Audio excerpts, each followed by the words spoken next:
Hello, everybody. Anybody? Is anybody home?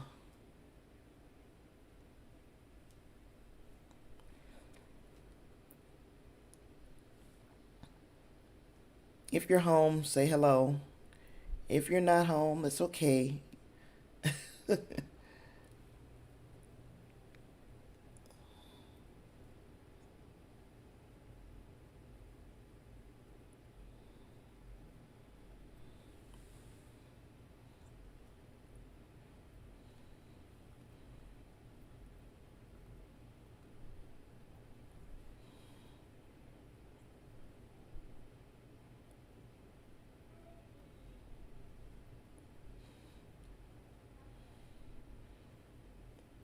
Gotta arrange some things so I can see the chat. I did something funky.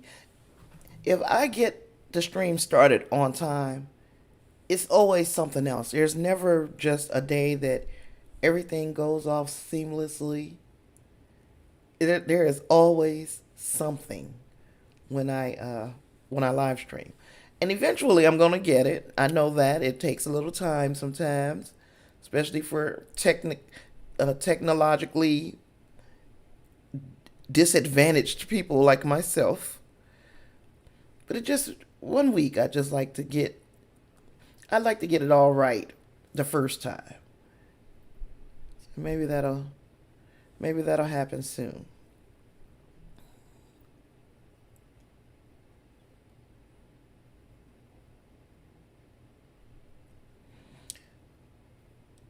Well, it's currently 3 o'clock, and that means y'all know what it is. It is time for me to break down this week in entertainment. And there was quite a bit coming out because there was the CinemaCon event in Las Vegas, and I opted not to try to stay on top of every story that came out of CinemaCon because there was quite a bit. But there are stories that I am going to hit on a little bit more this week in the live stream. Also, there's this is the 1 week or the 1 year anniversary of the passing of our brother Chadwick Bozeman, and I want to talk about that a little bit, and also touch on this movement that's been going on where people want to recast T'Challa in the Black Panther movies and in the greater MCU. And I want to talk about what I think about that movement. We also have What If, we've got Titans, we've got Star Trek Day, just a few of the things that I'd like to touch on this week as we wrap this thing up and get ready for another one. But one of the big stories this week for me, uh, well, actually, within the last 24 hours for me, is Manifest, a series that was playing on NBC. Manifest was canceled after 2 seasons. The show thought that it was going to. No, I'm sorry. It was canceled after 3 seasons. I apologize. The show was initially slated for, I think, a 5 year run. It was canceled after 3 seasons for really no legitimate reason. There was the interest was there. People tuned in. The show had just the right kind of premise to keep you hooked. So, why did this show get canceled? Well, we'll never know why they canceled it. And there was a big push within the last few months by the fans of the show that we wanted to save Manifest. Point blank and period. We needed some resolution. And after being shopped to several streaming services, to include Netflix, who was playing the first 3 seasons on Netflix as we speak, after we saw on Netflix the interest built up in this series, the fans' passionate pleas to have this series saved, to give us some closure on what happened to Flight 828. Yes, Manifest was saved. And it's no coincidence that they made this announcement today on 828. It all fits in with the branding. The show has been saved. It will get a fourth and final season on Netflix, and I'm excited. All of our regulars that were in the original series on NBC, all of them are returning to reprise their roles to give us some closure so that we can put Manifest behind us without it being like we missed out on something. And we've seen shows in the past that would be canceled without us getting any closure. And of course, we didn't have social media forever. So social media truly helped save this show. And of course, I'm going to share the article.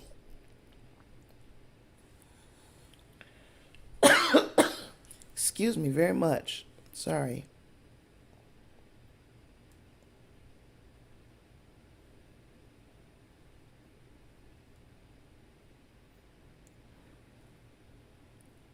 Let's see where this article is.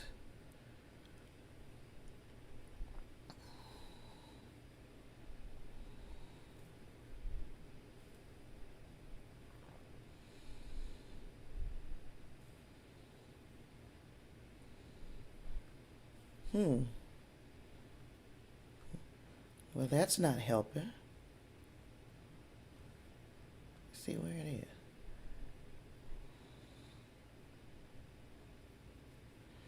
I'm going to have to read this article because I'm not getting my transition the way I want it here.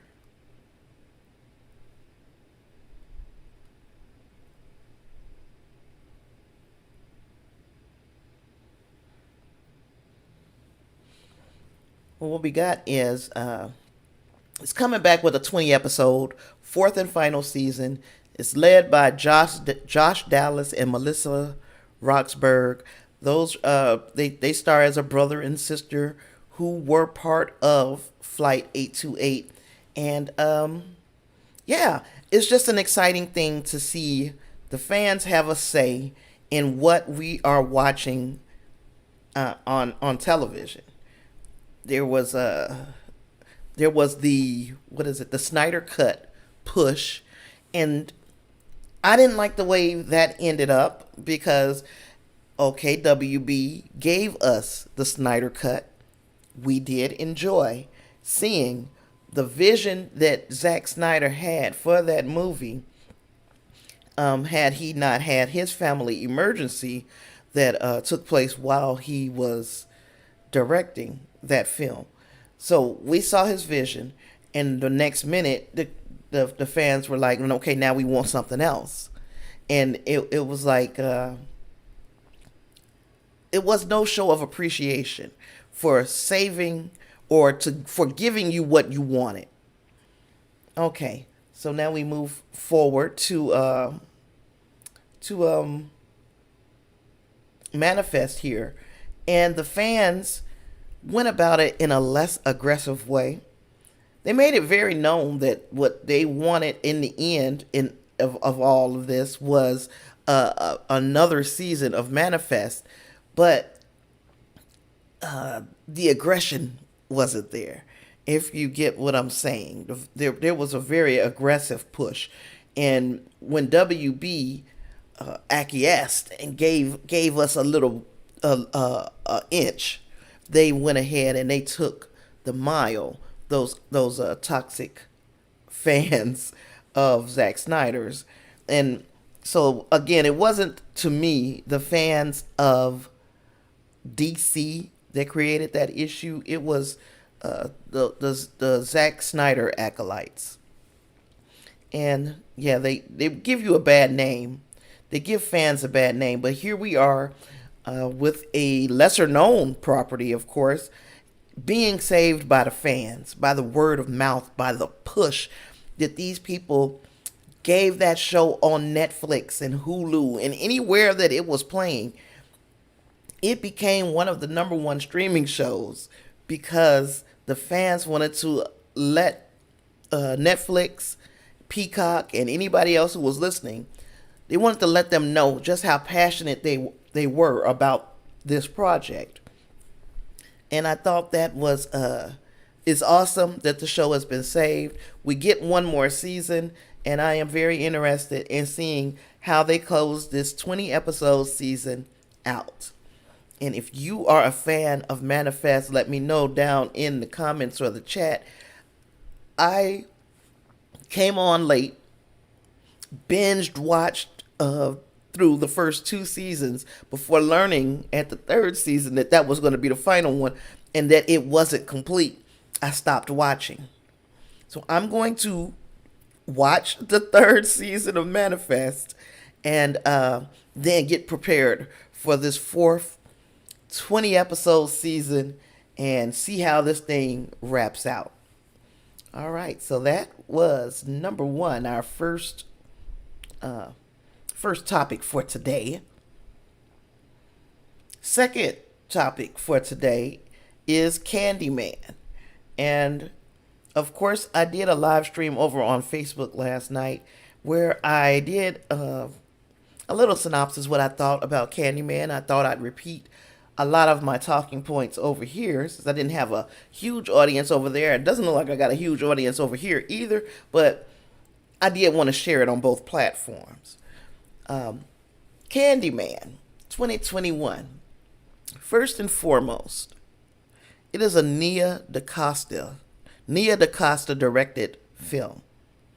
And it's just like, there's so many people who can't get that straight. Yes, it came through Monkey Paw Productions, which is the production company of one Jordan Peele.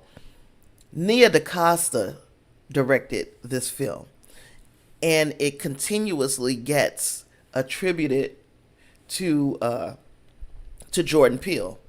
So over here, we don't believe that women are invisible, and we believe in giving credit where credit is due. Nia DaCosta put her foot in this film. Now, because I say she put her foot in the film, does not mean that it was without issues. I did find a few things that I didn't like about the movie. The movie does contain a lot of social commentary. I am not saying that I'm not for social commentary. I'm all the way here for it. But I also know that it should not be used as a club. Like, I don't want to beat you over the head. And there were instances where the social commentary kind of interfered with this being this horror movie. So that's one. Not a big thing. It's not huge. Not for me anyway. Because the social commentary was about my people and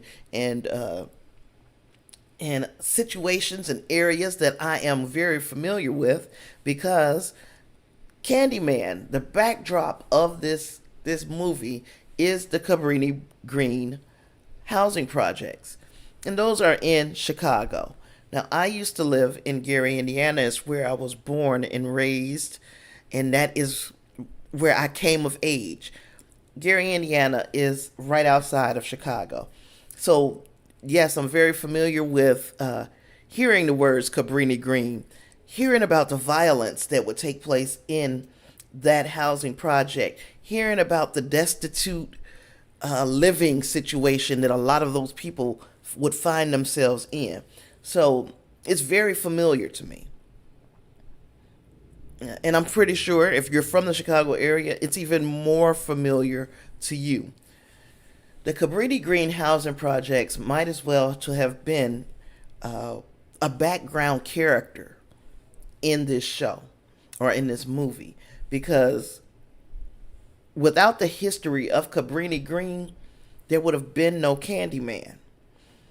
Let me see. If you've seen the first iteration, the very first Candyman movie, which came out in 1992.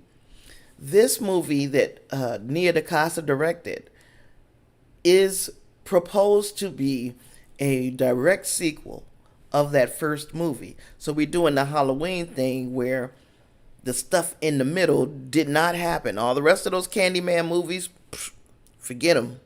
Forget those movies exist. The movie is supposed to, in your mind, go from the first Candyman movie to this movie. Now, the movie starred Yahya Abdul-Mateen II. He starred as Tony.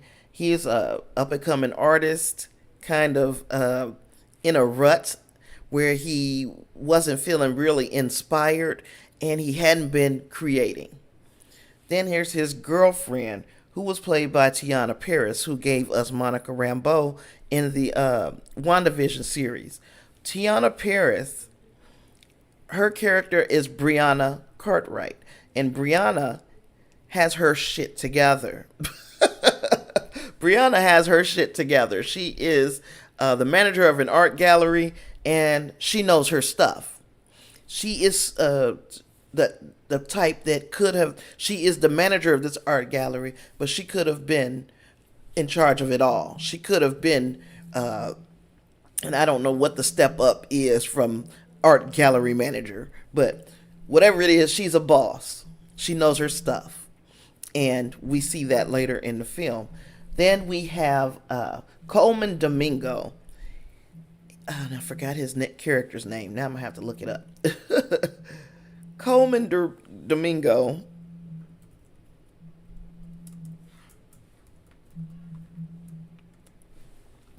and Candyman. Now he was also in Euphoria, but let's see. He played William Burke. Gosh, I don't know how I couldn't remember that. But yeah, so he played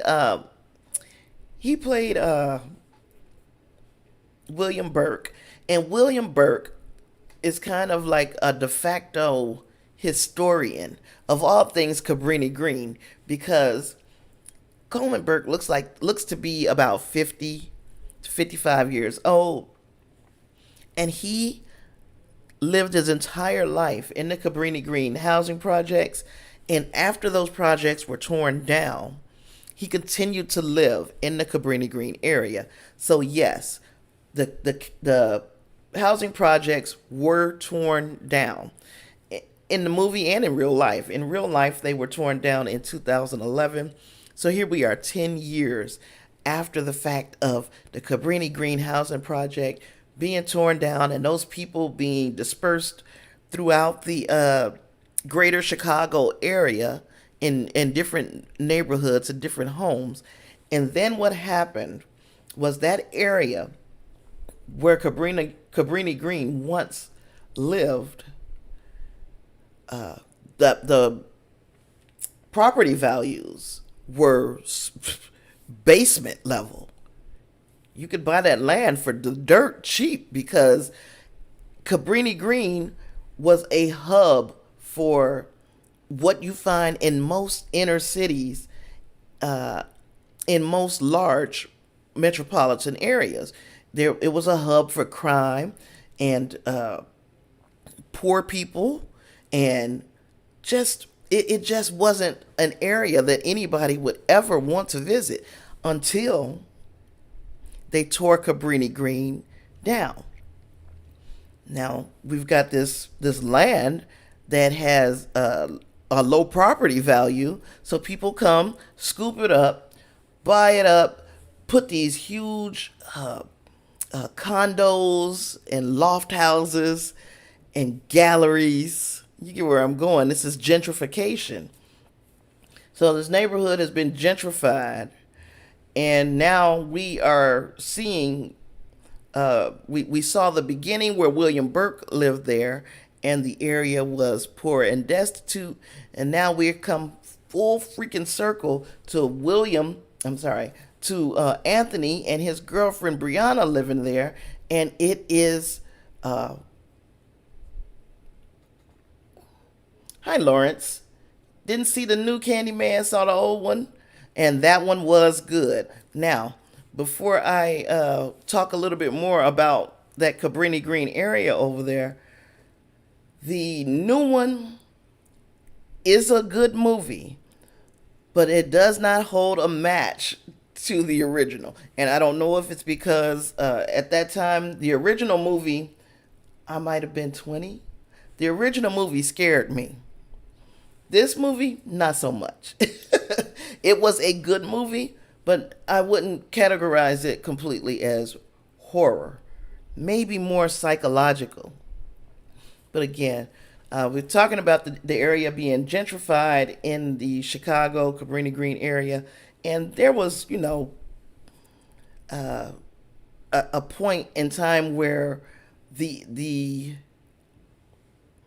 I guess the police, the same thing that we see like now.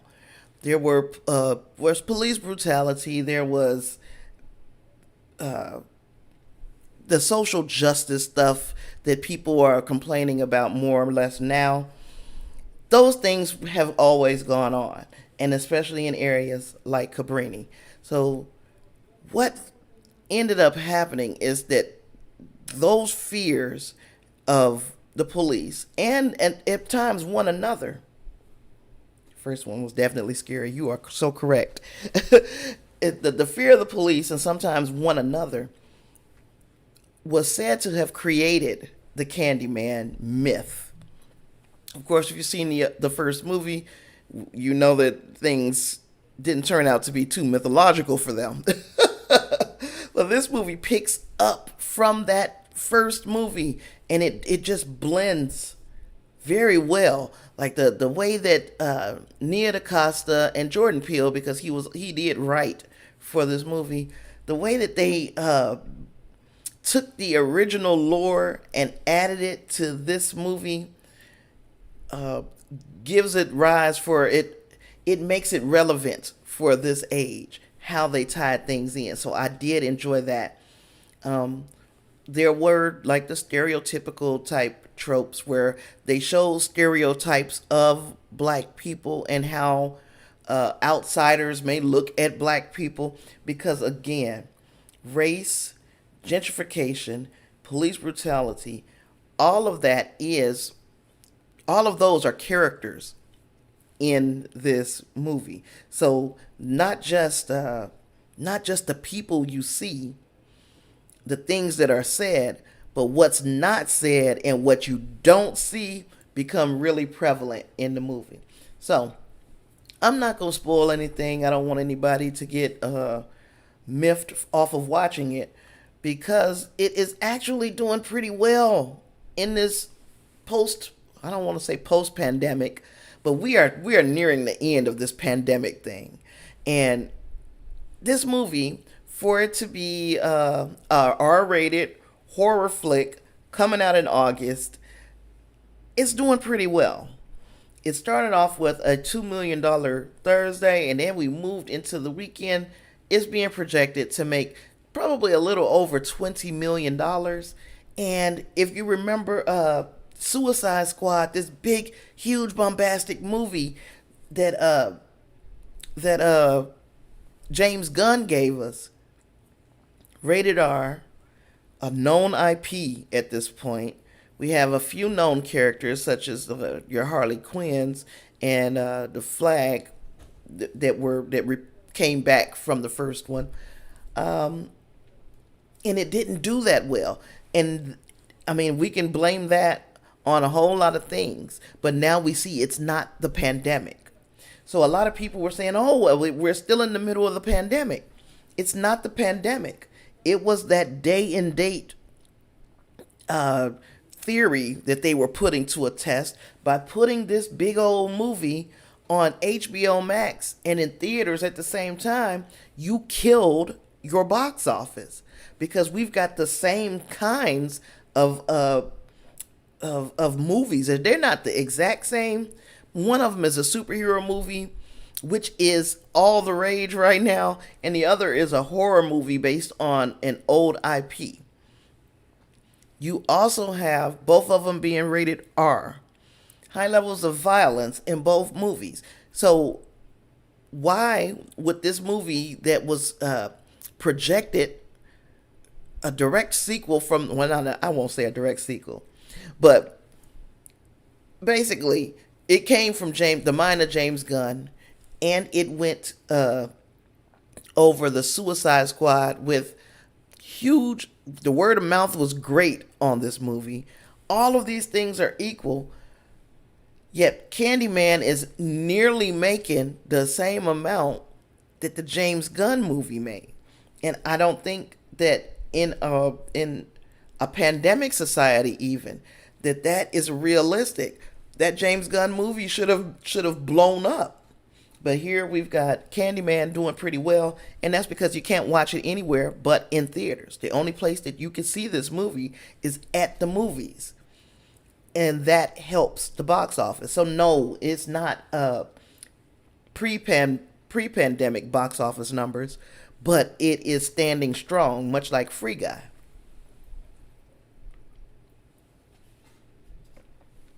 So yeah, those are things that Candyman, again, Candyman has some twists. There's a lot that I didn't like and a whole lot that I did like. And if I had to give it a rating on a scale from 1 to 5, I'd probably give it a 3.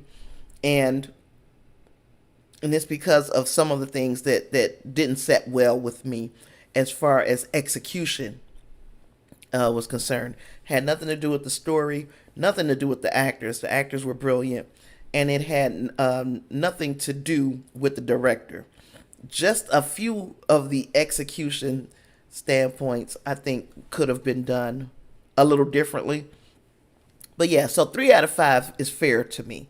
The critics are raving about it. The audiences not so much.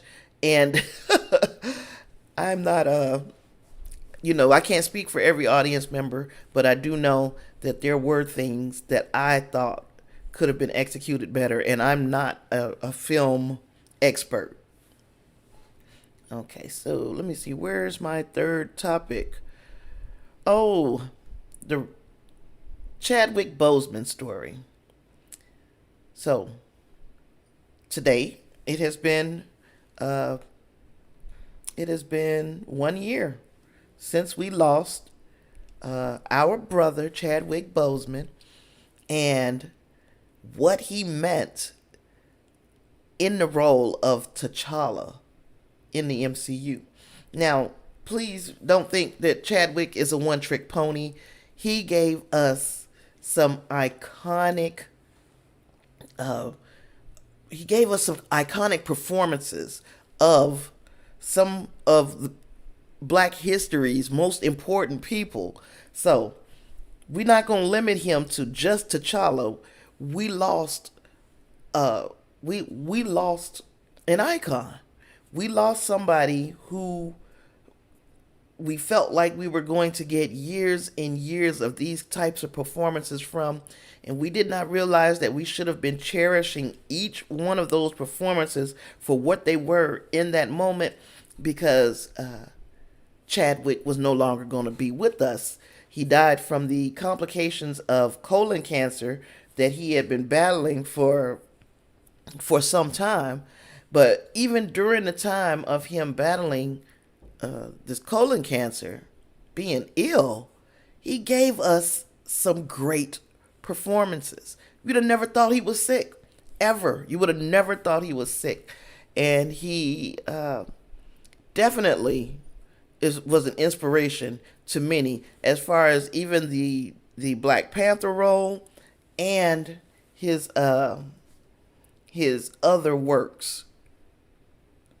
So we know that Marvel Studios was very hurt by the passing of Chadwick, and they have sent out their message at honoring our friend, our inspiration, and our king, Chadwick Boseman.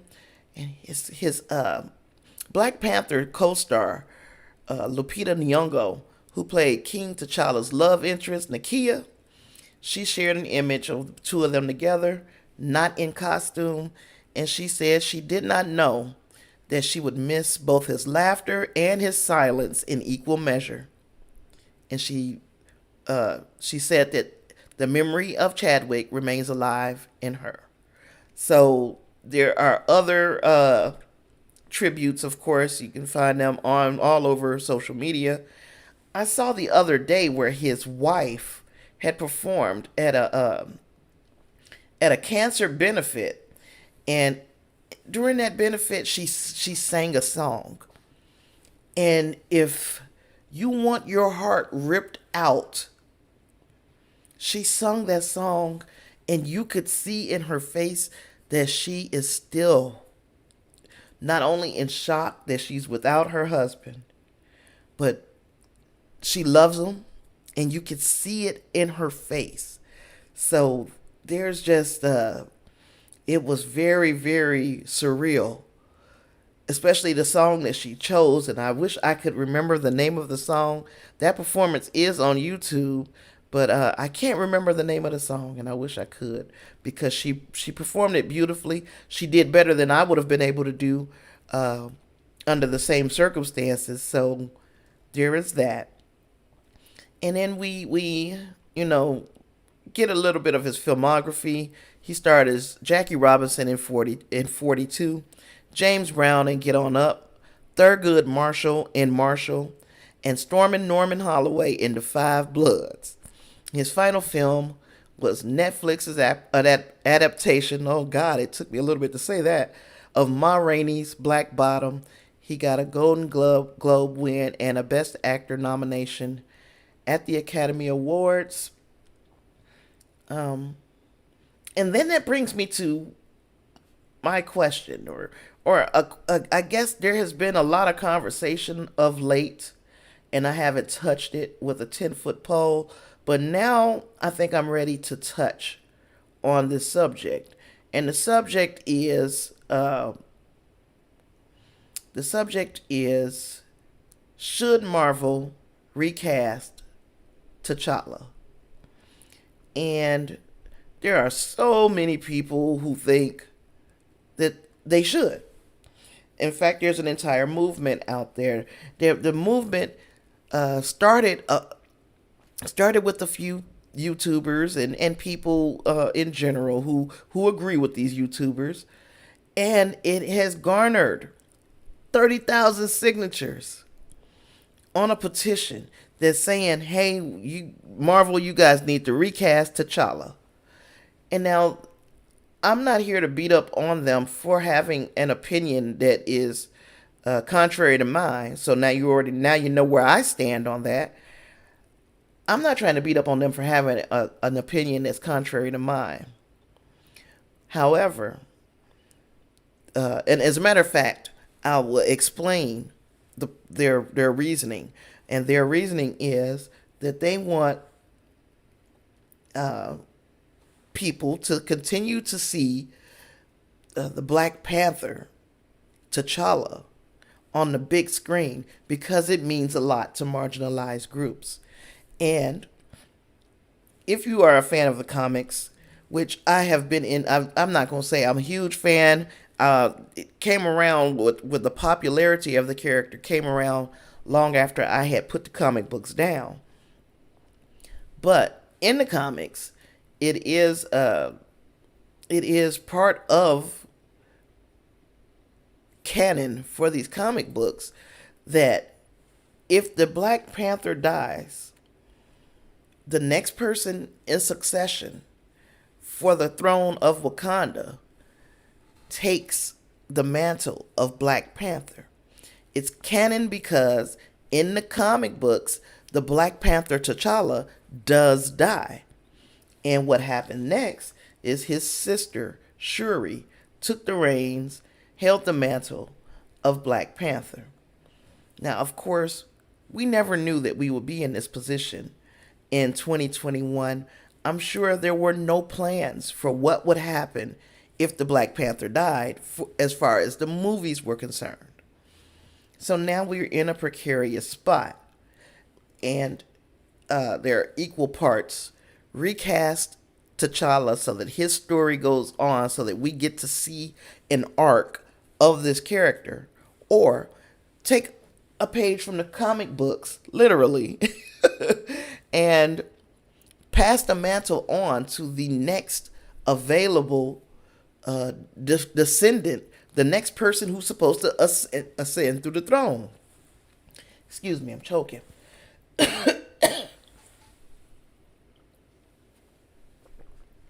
And of course, in this instance, it's Shuri, unless we get some multiverse stuff that comes into play, and we are able to get alternate universe T'Challa. That is one scenario that I don't think would be too outside of the realm of possibility now that they've opened up multiverse in the MCU. But what I would like to see is not that character being recast, just a new king or queen of Wakanda. And the reason I'm saying I don't want to see T'Challa recast is because that is Chadwick's legacy. That's part of his legacy at this point. He brought that on the big screen. It is going to be nearly impossible for another actor to step into those shoes without the comparisons, without people feeling like some type of way about it being a new actor playing the role of T'Challa, unless, of course, like I said, we snatch him from another universe. That I might be able to get behind. But outside of that, you're setting somebody up completely to fail. You're setting them up to fail by trying to put him in the same MCU universe and make him be a T'Challa, like, and we're supposed to forget that Chadwick was T'Challa just a number of years ago, just a couple of years ago. It's almost like I have a husband. Hypothetically, I don't, but hypothetically, if I were married, and I'm married to Ben, and me and Ben, we live in Wakanda, not Wakanda, Wakanda. And Ben is a community leader, and he formed the neighborhood watch. Ben he coaches the kids' teams. He is T'Challa, but he's not T'Challa. He's, because we're in Wakanda. We're not in Wakanda. So, me and Ben go on to have 7 children. The whole neighborhood community loves Ben. Ben is the man. And then one day Ben was at a convenience store, and he sees a robbery in progress. And Ben tries to stop the robbery, and he's killed in the process. Now, Wakanda, this community that I live in, just lost a hero. So, over time, a reasonable amount of time, because I'm a good girl, over time I meet someone else. I meet someone new who is also very civic minded, and he's very great with my children. But then we tell him, but we got to call you Ben. We got to call you Ben because nobody's going to be able to accept that I've got another guy coming in here and doing the job that Ben should be doing. So we're just going to call you Ben, even though you, and if Ben or New Ben, if New Ben, if New Ben gets behind that, he's crazy.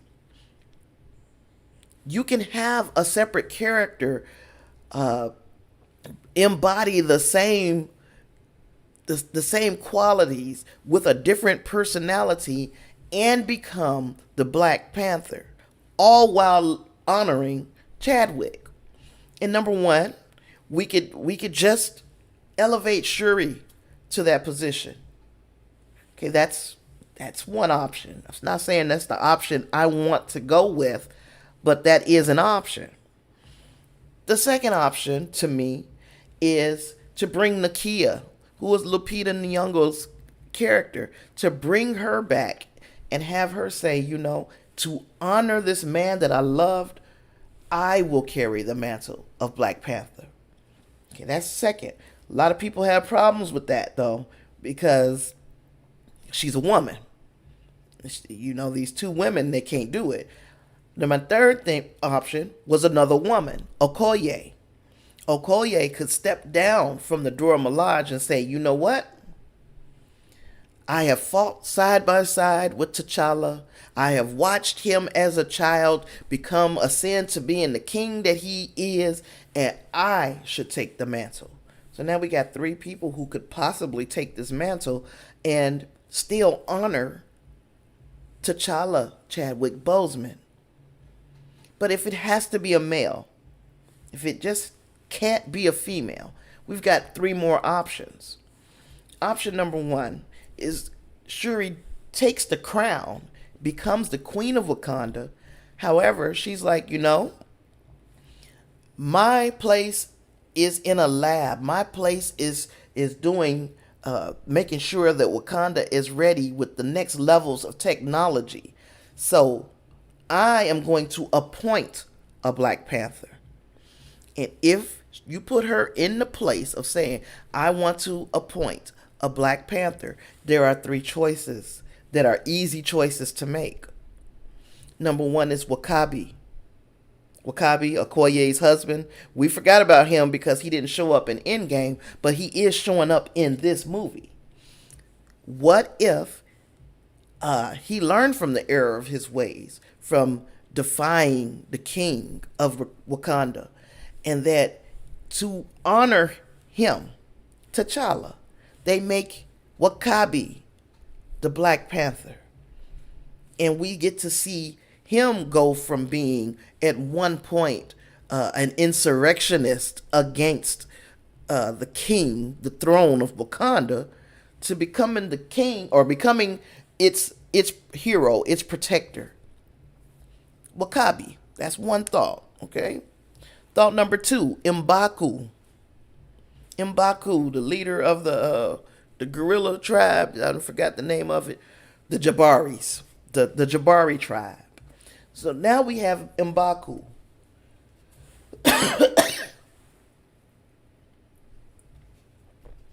Who fought valiantly next to T'Challa, not once, but twice. Not once, but twice.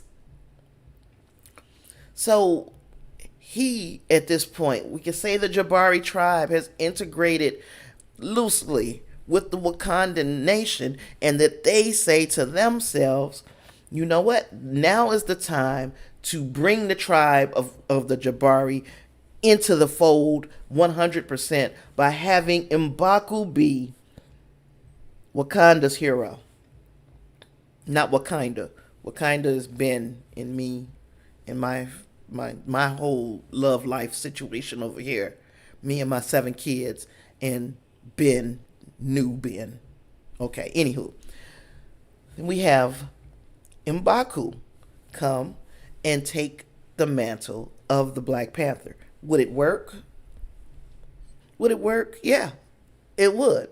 Because we saw him go from being an outsider to being a fierce defender, not only of Wakanda, but of the world. That's what you want. And then we can watch his arc as he progresses up through having the Black Panther title. And my third choice, outside of T'Challa coming back himself from another universe, third choice is Killmonger. Because the same way we can bring an alternate universe T'Challa over and have him just fill in, the same way we can do that with Killmonger. We can meet a Killmonger from another universe when these multiverses all slam one on top of another. We can meet another Killmonger who comes in with a different background than the one that we met in our original Black Panther movie. And we know that as far as the What If series on Marvel, which we'll get to in a minute, as far as the What If series on Marvel, in Marvel, we know that all it would take is one single decision to be different that would change a person's life. So let's say his dad in Oakland doesn't decide to attempt to kill his brother, the king. Let's say that he goes willingly, and they say, okay, now we're going to bring your family over too. And he is raised right next to T'Challa with the same ideals and the same instincts. That could happen because of what if in this multiverse. So why wouldn't that be an option? Why are we fighting so hard to recast a character that is the actor who played him is so beloved, and we feel like he was just gone too soon? Why are we fighting so hard for that instead of saying there are other ways that this can be done, but we don't want this. We don't want Black Panther to stop. We get that. We're getting a second one. We'll probably get a third one, but to say it has to be T'Challa is selfish, because that's what you want.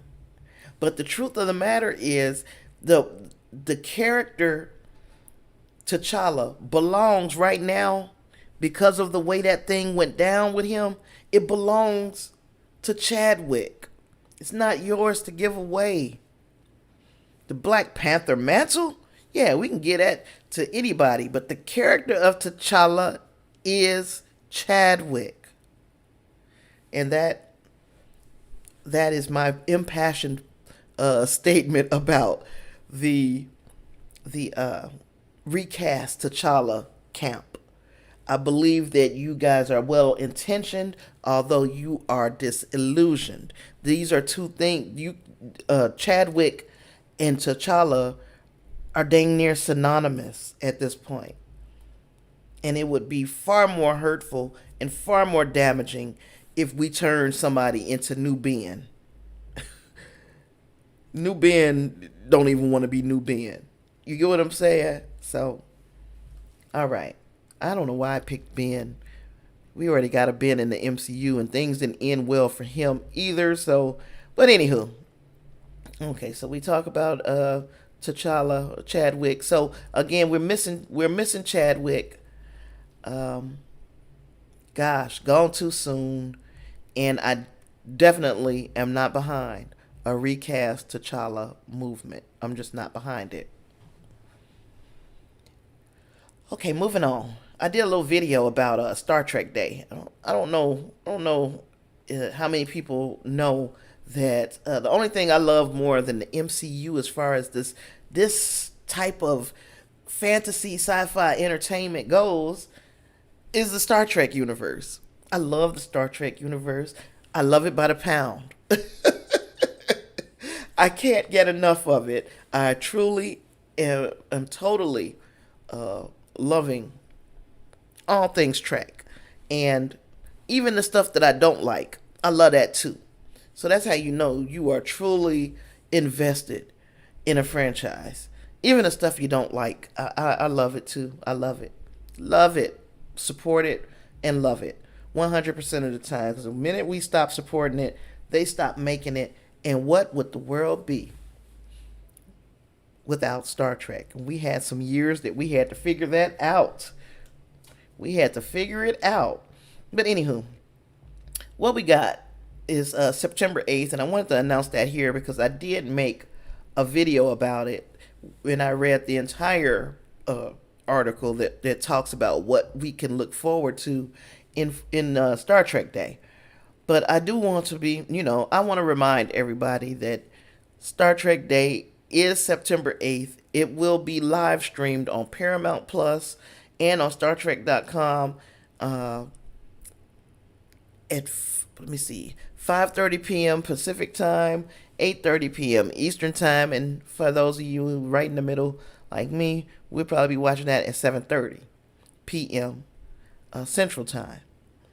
And then we got our hosts are going to be Will Wheaton and Mika Burton. It's going to be 2 hours of live stream panels and programming that reunites iconic cast members and creative minds from 10 Star Trek television series as they gather in person to celebrate 55 years of Star Trek.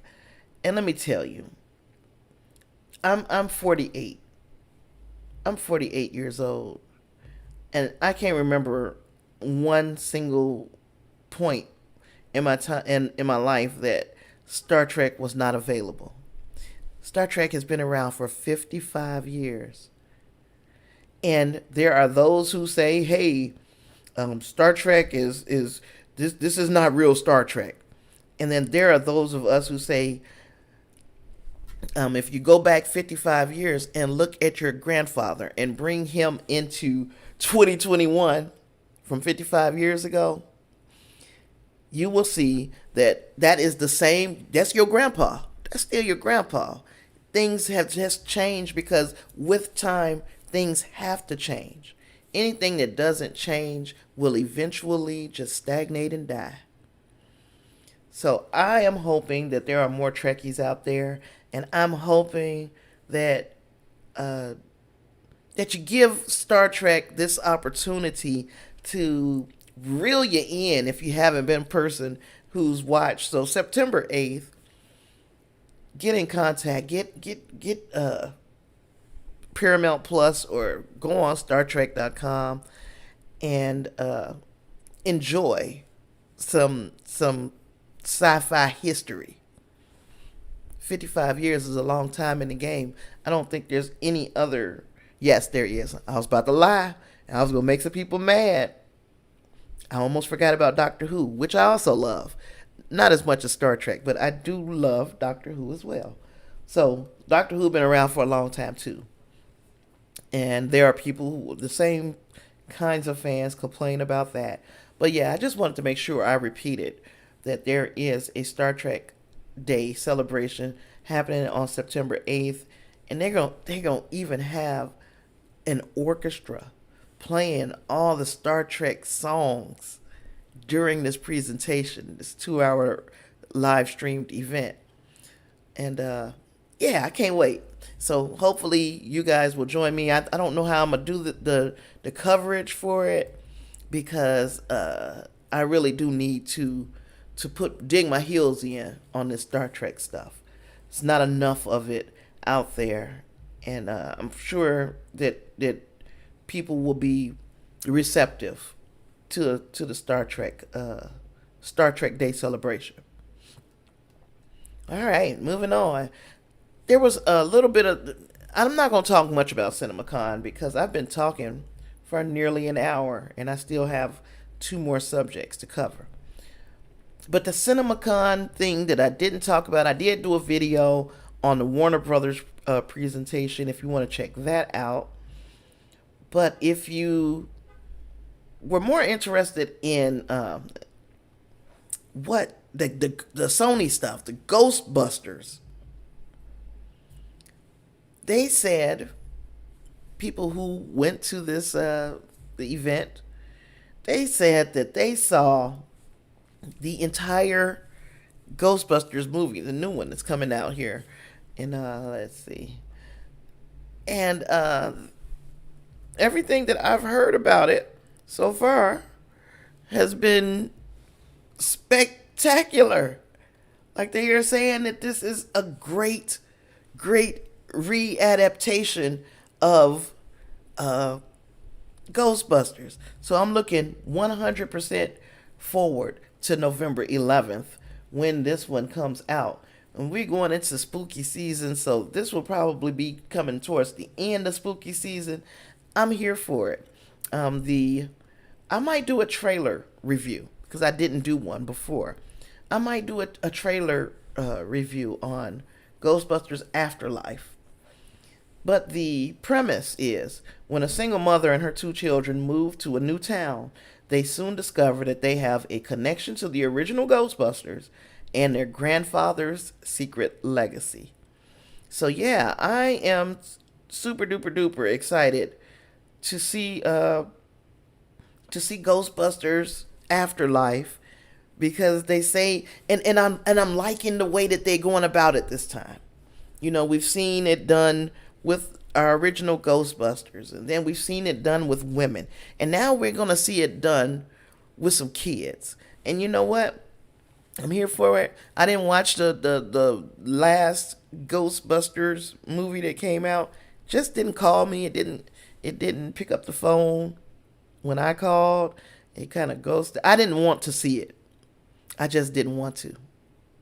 It just didn't seem like something that would interest me. And I'm not being funny. If you enjoyed it, please let me know in the chat what you liked about Ghostbusters 2021. But wasn't for me. And I still haven't seen it. Like, I could have watched it a million times at this point. Still haven't seen it because it just wasn't interesting to me.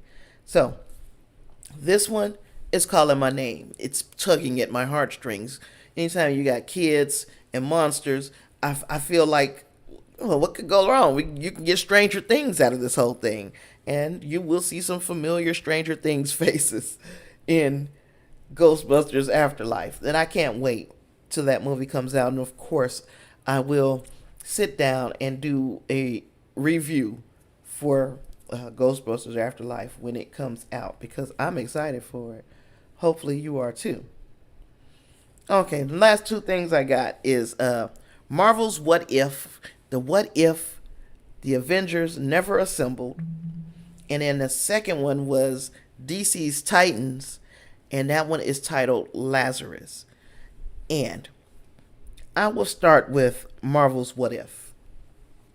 What the heck did we see this week? If you were watching Marvel's What If on the Disney Plus show, we got to watch in a 30-some minute episode, we got to watch the entire roster of Avengers get murdered on Disney Plus. One of them was just the most horrific murder with Hulk's murder. So, what it set itself up as this episode was a murder mystery. There is somebody out there hunting down heroes before they can realize their potential. Who is it and why are they doing it? This was executed so well. I almost want a movie of this. I don't want to see the Avengers die. I'm not that morbid or macabre. But I'm telling you, this episode was executed super well. The voice acting on point. Unlike that first episode where it just didn't feel right, these last two episodes have knocked it out of the park with voice acting. Especially since Scarlett Johansson didn't voice Black Widow. But you would not know that wasn't her. Now, I know that the Tony Stark character is not voiced by Robert Downey Jr. The Captain America character is not voiced by Chris Evans. But these voice actors are doing a spot-on job of making us believe that these are the same characters from the movies. But this episode was absolutely fantastic. I don't know if I want to even go into spoilers. And if you're here and you want to hear some spoiler talk about what I think about this Marvel's What If episode, let me know in the chat. If not, I can do a video on it another time because there's some stuff I do have to get off my chest, but I don't have to do it here because some people may have been waiting to watch this episode. So I'm going to give it a little time. If you ain't asking for it, I'll give it a little time. Anywho, Titans. Been watching that over on HBO Max as well. And this week's episode was a slower pace, but there was a reason for the pace slowdown. And the slowdown came because this was an exposition episode. This is an episode that tells us how Jason Todd went from being a Titan to being the Red Hood. And just filled in a few of the blanks of how that transition took place. And the name of the episode is Lazarus. So if you are a DC fan, you already know where the thing headed. If you're not a DC fan and you intend to watch this thing, I'm not going to spoil it. But the name of the episode is Lazarus. But we got to see Jason Todd interact more with Bruce Wayne. So not Batman and Robin, Bruce Wayne and Jason Todd. And we saw even when Bruce is trying to tap into his more sensitive side, that it backfires on him spectacularly. And it led possibly to this change in his latest Robin. So, what if episode, scale of 1 to 5, I'm giving that thing a 5. That was perfect, beautiful. You only got 30 minutes. You got to hurry up. So things happen fast. Don't blink. Don't get up to use the bathroom. Don't fill your water cup because you're gonna miss something. But you can always watch it again. But then people say, it just happened too fast. It's a cartoon.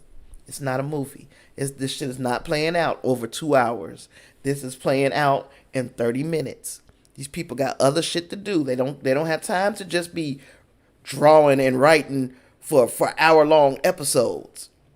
For episodes, we're going to have 10 to 12 episodes of this shit. You think that they just want to sit and draw hours of you better watch. Take notes if you must. That is a 5. With this Jason Todd episode, Lazarus episode of Titans, that one, 3.5. Because just because it was slow doesn't mean it should be really slow. It was almost like I could have snoozed and wouldn't have missed anything. Unless they're going to fit some things in on the back half of the season. But one thing that I've noticed about this season of Titans is they are in a rush. They are in a flippin' hurry to get to get through each event. And I'm like, I don't know why we in such a hurry. We got 13 episodes. Y'all can slow down and spell some things out a little bit, or pull it out, the story out a little bit longer. But no, we're trying to hurry up and resolve things one episode at a time. And I'm not a fan of that. I think they got time. They've got time to tell a good story.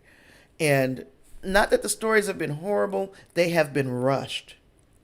The pace is, we ain't got time to be talking about this for too long. What you mean? What about Beast Boy? You know, it's like I want you guys to slow down and tell a story. And tell the story you're trying to tell with less fluff and more, you can stretch this thing out a little bit. Give us a little bit more to chew on. And I'm still watching. I don't think this episode was horrible. It was a filler. It was to give us some exposition. We got it. I understand what happened. I do. I get how we went from Jason Todd to the Red Hood. I get it. Especially, spoiler alert, I'm about to say something that is a spoiler. Especially without Ra's al Ghul. I wanted to know how we got Jason Todd dying to Jason Todd being Red Hood, and we don't see Ra's al Ghul nowhere. That is my question. They answered it. I wasn't completely satisfied with the answer, but I'm rolling with it for right now. I'm rolling with it. I'm trying to see what they give me next week. So, that's it. I've talked about everything that I came here to talk about, and we did it in 1 hour. You see you see how you can fit so much? You could play Tetris. You could fit a lot in 1 hour, and I think we did today. And if you got any questions, comments, concerns, I would love to see them in the comments below. Tell me what you thought about all of these topics for that matter, everything that we talked about today. And if you have not yet done so, I invite you to hit the subscribe button. I do a live stream like this every Saturday at 3 p.m. So I'm inviting you to join me. Don't act like I didn't tell you that this is a thing. We can be a thing. Come here, 3 o'clock on Saturdays, and I'll be here and we'll talk about what went on in entertainment for the week. I'm trying to think. What else did I have to say? Oh, and just keep your eyes open for more videos from me. If you subscribe, turn on your notifications. I do put up videos. I talk about Star Trek and lots more. Lots more. I put up entertainment videos at least a couple of times a week, 2 to 3 times a week. So I'm here. I enjoyed hanging out with you. And if you enjoyed it, please hit the like button. That's one of the other things I was supposed to say. If you enjoyed it, please hit the like button. And I will catch everybody here next week, Saturday, 3 p.m. for the weekly wrap up. Thanks for joining me. Bye.